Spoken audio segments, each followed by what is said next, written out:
You ask Tiger to calculate. This deals with finding the midpoint between 2 points.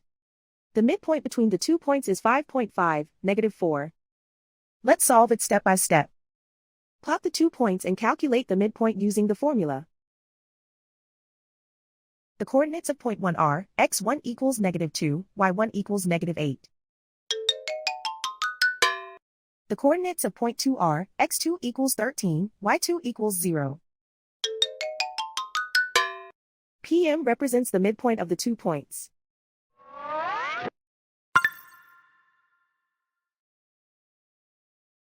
Use the x values in the midpoint formula to find the midpoints x.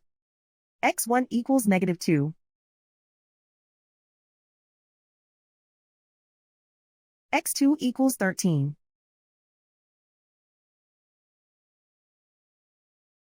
Simplify the arithmetic.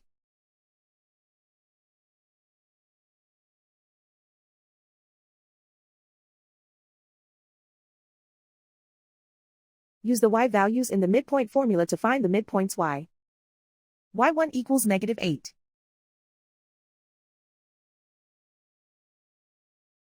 y2 equals 0.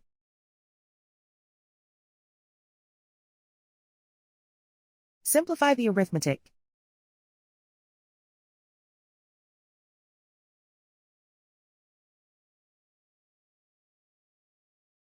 And so, the midpoint is 5.5, -4.